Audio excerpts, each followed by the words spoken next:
So today we're going to definitely talk about building meaningful relationships. I'm actually not going to get into the technical side of things because I don't think there's anything really technical about building great relationships. I think it's actually about how you work with people. I think it's how you stay in touch with people. I think it's the type of information that you're communicating. And above all, I think it's about how you make people feel. That's, to me, the greatest connection. If there's no emotional connection to your organization, chances are you'll have someone that will either volunteer or give out of a sense of obligation versus a sense of passion. So how do we build those relationships so we can actually make people feel a sense of ownership with your organization? All right, so I would say there are a multitude of relationships that we all are handling on a regular basis. Certainly, in our business we have donors, we have volunteers, we have prospects, so those would-be donors, patrons, and audience members. And I think there's a lot to be said about how much they all have in common. Certainly, some of them require a little bit more attention than others, but I think they all are looking for a certain treatment from you in your organization. So let's explore some of the commonalities, right? I would say that they're essential to our success. I mean, they're the bread and butter, and they're your clients, they're your donors, they're your volunteers. Their loyalty means a great deal to your organization because if they're actually not, if it's fleeting and they're not, regular to your organization, there's a problem. They're our greatest ambassadors, and of course, our greatest ambassadors are very frequently our greatest critics. So important to note that word of mouth from those people that are your best customers, that are your best donors, is very powerful in the community. They have high expectations, so the closer someone is to your organization, I would say the higher the expectations are from you and the level of service they're going to get from your organization. They are frequently our best supporters. So I would say that, it's not always the case because sometimes there is a mentality that, I volunteer, therefore my time is my contribution, which is, depending on the organization, that's very much the thought process, is that, I'm already investing my time, why should I also be giving, to the organization? But usually those volunteers have a sense of ownership. And really, if you can get those volunteers to give, it really makes a very powerful argument when you're going out to speak to other potential donors or other potential prospects or other potential clients. And I would say that establishing that from the beginning is really important. If you've had volunteers that have been working with you for a couple of years and all of a sudden, things change, it's a much different conversation than it is when you have sort of a mandate when someone is coming into your organization. I'm not saying it has to be steadfast. I mean, we have to be nimble. It's not one size fits all. But I think it's really important to make that known when you're recruiting volunteers. I would say that what they also have in common is that today more than ever there is a ton of competition. Not just from the massive campaigns that are taking place. Right now in the city of Ottawa, there's over $1 billion worth of fundraising going on. That's known, right? And that's not necessarily institutions that have gone public. That's going to be another portion. And we're not talking about just the large organizations. We're talking about a lot of the smaller organizations. So that competition, how do you separate yourselves from the pack? So what I was going back to say, here's a quote from Maya Angelou, during one of my aha moments from watching Oprah, is that I really feel like this is probably one of the most meaningful quotes that I think applies to our business. It's that I've learned that people will forget what you said, people will forget what you did, but people will never forget how you made them feel. I know it sounds, very warm and fuzzy, and that we actually have work to get done and there's tasks to do, but if someone feels strongly about your organization and is enjoying the experience that you're providing for them, it's going to go a long way. So anyway, just something to keep in mind. It's something that I've always applied to every relationship, whether it be a volunteer, a donor, even in your workplace. I mean, we're not just talking about relationships outside of the workplace. You've got a lot of relationships to manage inside the workplace. Boards, councils, and it's a matter of also managing expectations. So anyway, I think this is key to what we're talking about today.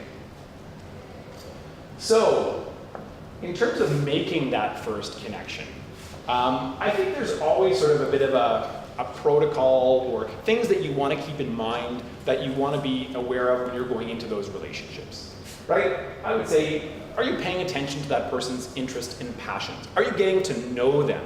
I mean, it's hard for us because when you have this sort of idea of there being a science to relationship building, it kind of takes away the authenticity. You want to feel like you're being authentic. I think you can be, as long as you've got sort of the reel running in the back of your head saying, we have something to accomplish here. I mean, this isn't about just strictly making friendships. This is about making contacts and bringing connections into your organization. Are you offering a unique or privileged experience? And I mean, this is hard to do right off the bat. It's something that will become more important as someone becomes more involved in your organization, but something to be aware of. And have you made that emotional connection? So are you asking the right questions to get to know someone's interests? Because the more you know about someone, the more you're going to be able to personalize that relationship with your organization. If you don't know that person, chances are you're not going to be building that effective a relationship. And that means listening. A lot of our jobs, when we're going out to meet someone for the first time or for the 10th time, if we're not spending 70% of our time listening and asking questions and laying back, no one wants to have that sales pitch when you get into the meeting for half an hour and all of a sudden they have like 2 minutes to talk about themselves towards the end. Find out what they want, find out what their interests are, and then really try and marry their interests with the needs of your organization. Does the individual feel important? Are you making them feel like a priority? So if yes, it sounds like you're on your way to building a good relationship. So, that part is not easy, but then how do you keep somebody connected? And I say audience because I know that we're talking about more than donors, we're talking about volunteers and prospects and patrons. But, I mentioned that today's philanthropists, volunteers, patrons, they're discerning, right? I mean, we're talking about people that are well-informed, well-educated, they have expectations out of an involvement with your organization. I mean, the days are gone where someone's gonna hand you an envelope of cash and say, you know what, I trust you, do whatever you want, get back to me when you can. Those days are gone. And I mean, even more so from a corporate perspective, I would say that when you're dealing with a company, it's always about what is the value for our organization to be involved? What is our exposure? How is this helping us? And so, striking that balance is important. So, it's really showing that value. And I would say that the authenticity of the relationship is also going to be very meaningful. So, getting to know someone is going to be part of that. Regular contact. I mean, it sounds so simple, but how many times have you had a challenge just keeping in touch with someone, returning an email, returning a phone call, going out and seeing them? I mean, if you're not top of mind, you're out of sight, out of mind, right? So it's about how do you make sure that you're managing those relationships and that you're staying in touch with people. Also, I mean, this has been a lot from my own experience, more from, I would say, the fundraising side of the house, but, nothing worse than just calling someone up and saying, I'd love to get together, give you an update on our organization, and then get there and, they're like, well, the only time you come and see me is when you're in campaign or when you're asking for a donation. It doesn't really go over well, and it's hard to build that meaningful relationship that's authentic when they think you're just there for the money. In many senses, we are there for the money. So let's not mince words, but there's ways to go about it so that it's not so obvious. And a lot of the time people know when you're calling from an organization, if you say, hi, I'm calling from the development office, I'm calling from the foundation, they know why you're calling. And often, I'm sure, I don't know if you've had that experience, but we walk in and someone will say, well, you know what, I'll meet with you, but I'm not giving you anything. Or, I don't have time to volunteer. It's kind of a natural first reaction, I find, if someone hasn't been giving regularly to your organization, because it's like, I want to have a relationship with you, but I don't really want to be only talking about my donation to you. So, there's a way to, work your way into it. Ask questions and continue to discover what matters to those individuals. I can't stress that enough. I know I've already mentioned it several times, but if you don't know key things about somebody or an organization, how do you expect to be able to personalize that relationship? Also, if you have questions or comments as we go along, chime in, interrupt me as you please. But we will have time at the end to have a discussion. Yes? What if there's someone who that they have a certain passion, but it's really not a clear driving for your organization? Well, the question was, what if you know someone who has a passion that's not necessarily in tune with your organization? You can't change somebody's mind. But you can, I would say, find a way to match what their thinking is with your organization. I would also say sometimes we're not necessarily always the best people to discover that from an individual. So sometimes a volunteer, a leader within your organization might be able to shift opinions. And then there's times where you have to say to yourself, you know what? I'm not going to get blood from a stone. I'm not going to spend all this time, trying to convince someone to be part of the organization if they don't feel passionate about it. So I would say that, it's a delicate balance. You need to get to know that person. You need to get to know if there is a fit. I would also say, depending on how intricate your organization is, there might be a fit in another part of your organization. I can only speak from my own experience where, if I was working in a university where there's multiple faculties, often, the alums are attached to one faculty, but they might say, you know what, I'm an engineering grad, but I have a passion for music. And I'm not going to force that person to give to engineering just because that's how the system is set up. So, sorry, it's a long answer to a short question, but, I think it's a question of spend your time where you're going to get the most out of it, and if you're not going to find that alignment with your organization, keep a civil, kind relationship, but it's probably not going to move that much further forward. All right, so again, keeping your audience connected. I said that the more you know about someone, the better the experience is going to be. The more personalized that relationship is going to be with your organization.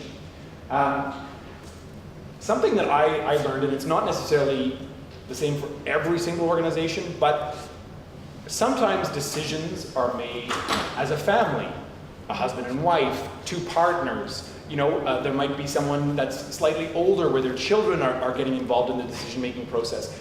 Don't neglect the fact that you're part of someone, their connection with your organization is finding the other connectors.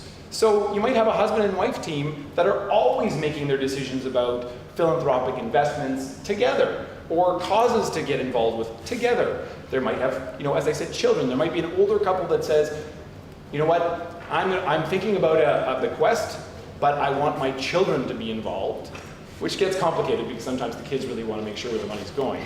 But I think it's important to know that, and it's not just about the fundraising discussions. It's about getting them involved, whether it be volunteering, whether it be attending events. So to me, this is a really, really important piece, especially as you get to the higher end of the scale with a donor. This is going to be imperative. I mentioned before also, you can't be the only connection to your organization. There's institutional history with the organization. I think that when there's multiple touch points, it means that someone is that much more connected.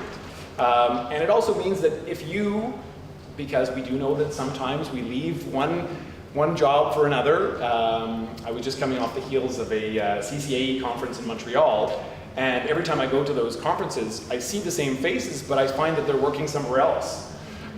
So it's really interesting. So it's important to make sure that you're leaving a bit of a legacy behind with the donor or your volunteer. So make sure that you're making those connections. The other piece is that you also have the opportunity to leverage the leadership of your organization, right? I mean, sometimes a donor or a prospect or a volunteer doesn't want to deal with us. They want to deal with the CEO. They want to deal with the chair. So that's part of getting to know that individual, how they want to be dealing with your organization. And I like to say, save some of that, save some of those cards for later on in the relationship so that you have a way of advancing that relationship in, where there's progression. You can't play all your cards right off the bat. And I know it seems trite, and I always struggle with this, but you do have to be paying attention to how are you advancing that relationship. I'll explain a little bit, to me, every contact should be taking the relationship to the next level. And I would say there's probably passive contacts and more active contacts, if we're going to get into the technical in terms of how we measure it. If you're calling someone to wish them a happy birthday, I would say that's something that's very nice, genuine, but it's more passive. If you're inviting someone to a special evening and they're going to have a chance to meet with a leader in your organization, I would say that's something that's taking a relationship to the next level. Both are important, but you have to have them in combination, one with the other. Any questions, comments, shout outs? So, cultivation. A term that, there's so many buzzwords in our field, but I think this one is important and it's very meaningful. So, setting objectives and strategy. As I said, there's a lot of fundamentals in this profession that trickle down into other professions. So, if we're going to distill it, a relationship is really about a series of contacts or moves. Not everyone uses the same terminology. Not everyone is comfortable with that terminology. I don't necessarily, I try to filter it when I'm talking to a volunteer or a donor in terms of, you're a suspect or you're a prospect, and they're thinking, what is this? But when you're really looking at the MO, it's about the contacts and the moves. And I think it's also about taking a results-oriented approach. It doesn't mean that you can't be genuine about the relationship, but it's driving that relationship forward. I mean, as I said, this is your job. Whether it be a volunteer, whether it be a staff member, it's really trying to make that meaningful connection so you can either secure a donation, have them open up their network as a volunteer, or even be a spokesperson, an ambassador, or all of the above, which is obviously preference. To me, preparation is key. It is,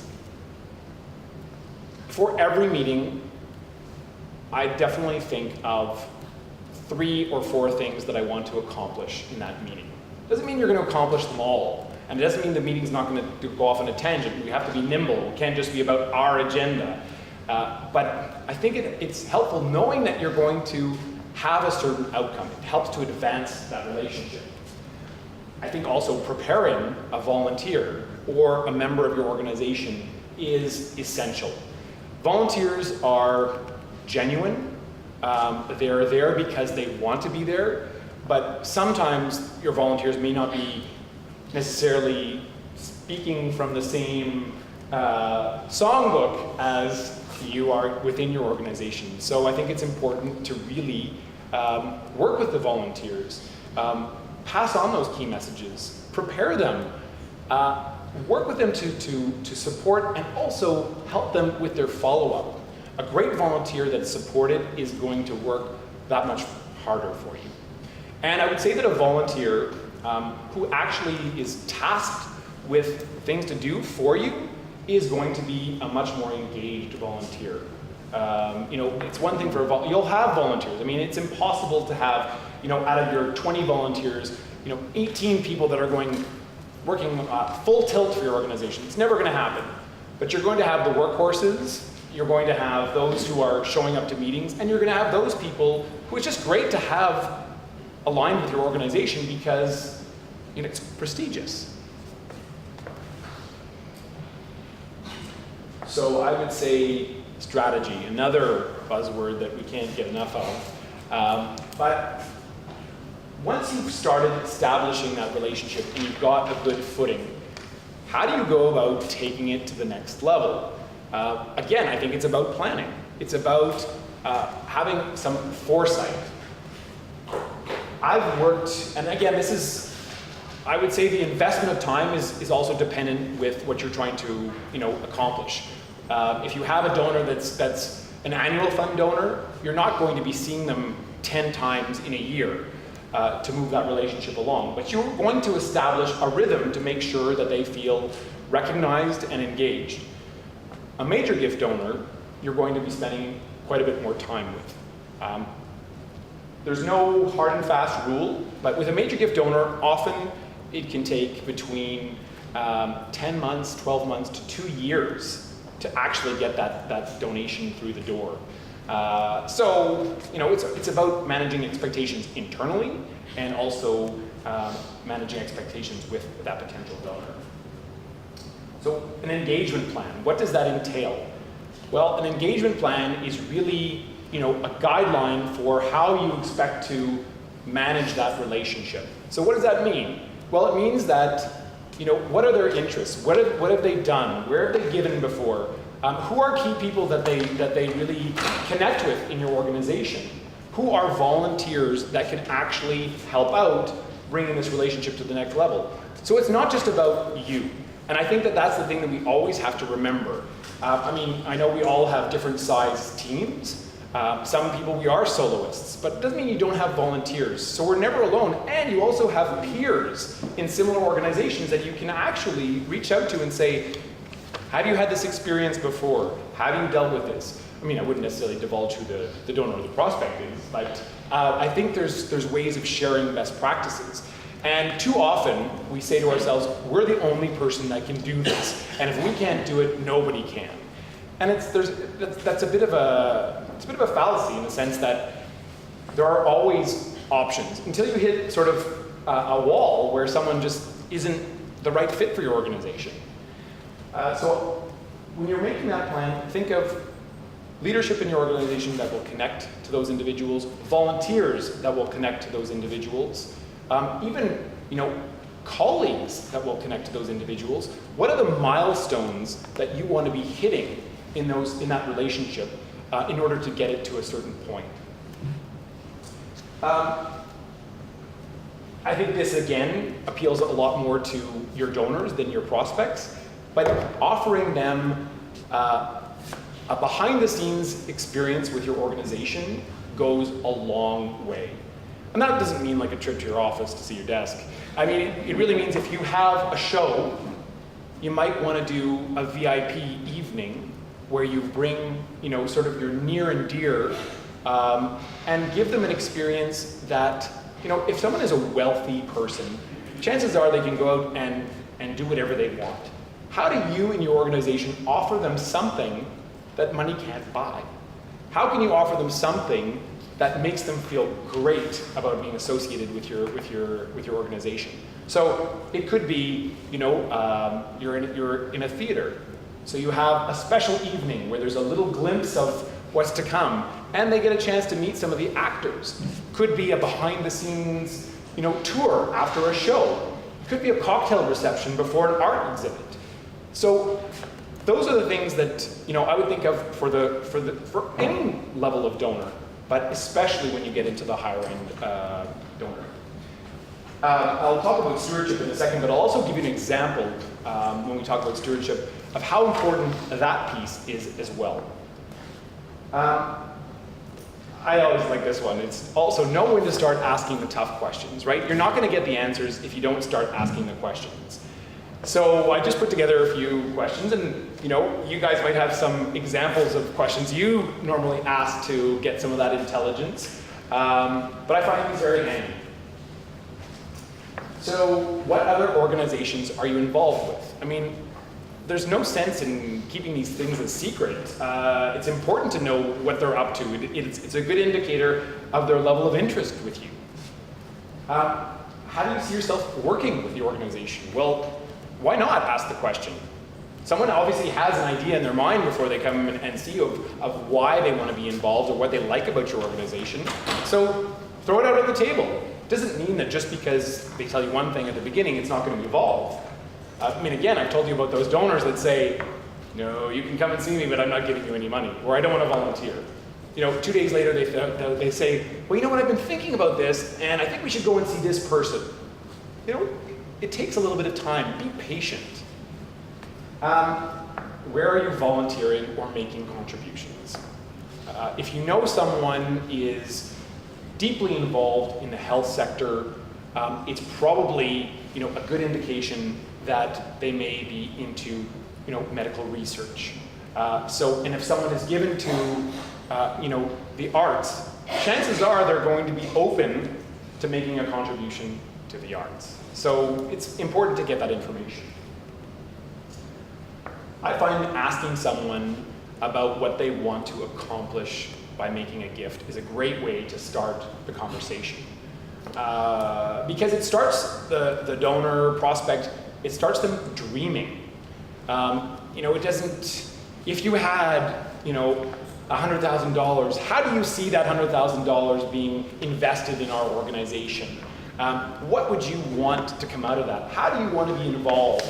How do you want us to report back to you? So it doesn't mean you have to seal in a number at that point, but it's start the discussion. Get them feeling comfortable and open to the discussion without going in and asking them for a gift right away. Also, what are the causes that inspire you? I mean, this is also very focused on our work. There's lots of other questions you could be asking them, and there's a lot of other information that you can be picking up even when you're visiting with them. I always find when you go to a prospect donor volunteer's home or their office, just physically seeing the environment is very helpful. There's a picture of their kids when they went skiing in Vail. Their son or daughter just graduated from Harvard. That's not always the experience. I'm just giving you the best case scenario, but these are things that you can pick up on. Knowing where someone lives. Canadians, I find that when you're talking about a U.S. donor, you can Google and you can get a glimpse of their doorstep. But Canadians, the privacy issues are a little bit stricter, so it's tougher to get some of the more sensitive information, but a lot of it is available publicly. Any other questions that you are using when you're out meeting people that you find helpful, that you want to share with the group? Yes? Well, I mean, storytelling, sharing. Sometimes you find a lot of commonality in your storytelling. We just did this, or we're having success doing this, and I guess it infuses a lot of your energy into the conversation. My question to you would be, what do you see as the tipping point of storytelling to the conversion of, let's start asking those questions, the hard questions?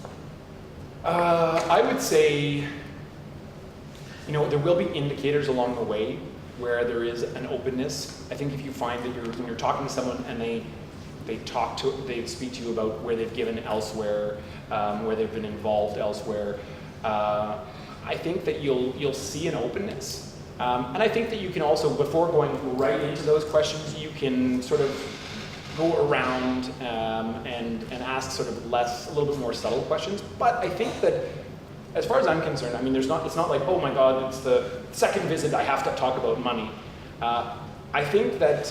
But I do think you need to talk about it early.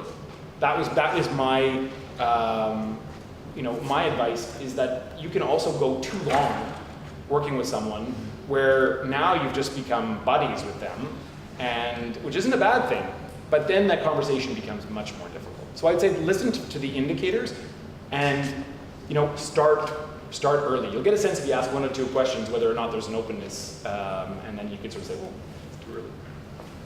Yes? I find that question around how would you like to be recognized a really tricky one, because my experience is a lot of people say, oh, I really don't care about the recognition. It's, I'm doing this, sort of for, other reasons and what have you, not invested in the cause. And so I find that one really good to get around by asking them about the best experience they've ever had Yes. with another Yes. organization. Absolutely. You often get sort of key pieces about what they value in terms of recognition without having to ask that question. It's a very good point. Did everyone hear that? And I think it's very true. I mean, you're also going to have, there's not just 2 types of donors, but there are those people that give out a sense of altruism, and then there are those people that are giving because they want their name in lights, because they want to be recognized, because they want to be published. I really don't necessarily have a preference because both gifts will accomplish the same thing, but it's how you go about the negotiation and what the expectations are that's going to be different. So I think it's a very, very good point. So now we're getting into the juicy stuff. Solicitation. I think this point is the most important. We're talking about the right person at the right time for the right project. And that's why I say it's not necessarily just about us. It's about, you might have, your president might be the right person to be asking, the chair of your board might be the right person. You'll know the timing because you've gone through, you've asked those questions, you've got the information. So just look for that point when it's going to come about. I would say that if the relationship has been cultivated properly with a donor, it's not a question of yes or no. That's a bargaining table. It's how much and when. And that's because you've taken the time to really listen and you really have a sense of what they want to accomplish. Sometimes a first gift is a tester gift. And so it means you've got to do your absolute best to make sure that you're doing everything in terms of it being invested properly, you're reporting back, you're involving them in the experience. It's also something to celebrate for yourself, right? Getting that first gift is a great feeling. Clearly, ongoing success will depend on stewardship. So, the power of a thank you. And I think this applies to all levels of donors, whether it be an annual fund donor, a major gift donor. And that's why I said, don't only contact prospects and donors especially, when you want something from them. There's something great about just calling them to say, you know what, I received your gift, thanks so much, this is what's happening, I'm inviting you to this, I have some tickets to that. That goes a very long way. And just the point that I think I've found is that when there hasn't been great stewardship, you've got a long way to climb in terms of going back to those existing donors because they really haven't felt appreciated. So I think it's, especially if you're ever going into a phase of campaign and you think, oh, great, these people gave the last campaign, but you know what, we haven't been in touch with them since the last campaign, it's trouble. Quickly, in terms of attracting a new audience, I don't think there's any secret recipe here. I think it's multi-tiered. We all know that having a repeat donor or a repeat client or a repeat customer is much easier to upsell, upgrade, than it is to go and find somebody new. But we also need to refresh our pool, so it's a reality. I say communicating key messages in the right voice, in the right way, is also going to be very important. Segmentation and personalization, so not one message for every single person. So there's a bit of work that goes into finding those, those segments and appealing to them. This, to me, is the most powerful way of really finding new individuals, is your volunteers. If you have a group of volunteers, it could be your board, it could be your council. And when you actually go and see a donor, you can also ask the question, are there other people that I should be going to see? Are there other people that would be interested in our organization? Would you be willing to place a call, write a letter, send an email? It's hugely, hugely important. And I would say value. What value are you offering? If it's a networking opportunity, then people will gravitate towards that. If they're going to get to meet a speaker, an artist, a playwright, it's something that's unique that they're going to want to come for. I would say also social media. You cannot deny that there has to be a social media presence. Your website, harnessing information that is key is also going to be important. So, sorry, I know I am going a little bit over here. So tracking and monitoring your progress. And I think this, the big organizations have all the bells and whistles in terms of database and ways of pulling reports. The most important thing is your data integrity and recording of information. You cannot stay in touch with people when you don't have the right information. So this is constantly important for you to be doing regularly. Having a moves management process. So how are you tracing and tracking the fact that you're moving the relationship along? What is happening in the meantime? How are you recording that? If you're just recording it in your head or on your desktop, what happens to the next person? What if there are 3 people in your organization that are actually doing work with the same person? Sharing of information is key. Recording information is key. Timelines. So, excuse me. If someone is, in a phase of discovery for 2 years with your organization, chances are something needs to be done to step it up a bit. So monitor where they're at with your organization. Make sure that you're moving the relationship along and it's not stagnating. Performance metrics. Again, a lot of the big organizations have employed performance metrics saying, this number of calls will lead to this number of visits, will lead to... There is value to having metrics set out for this, this type of activity.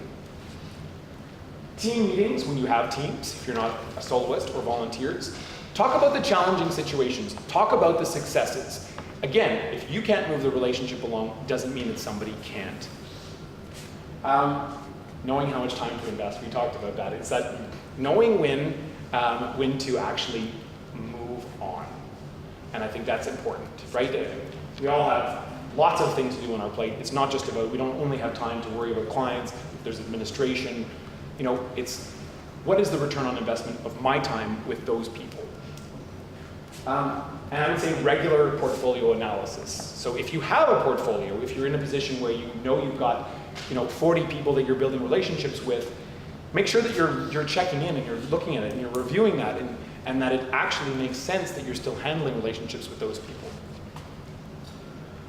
Something that I thought was interesting that has come up on a regular basis in our industry, and it's something that constantly we're talking about, is, I think it should be always quality over quantity.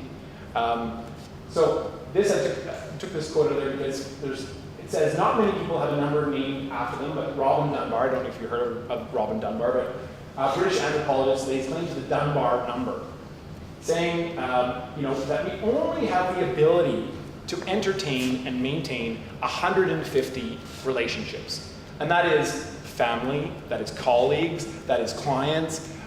So it's something to be really considered. You can't necessarily have 200 people that you're following up with on a regular basis because it's just not feasible. So how are you managing your time? How are you managing those connections? So I'm just going to leave you with one quick stewardship story, as I promised when I was talking. I don't have it here, but it was when I was working at a university in this city. There only two.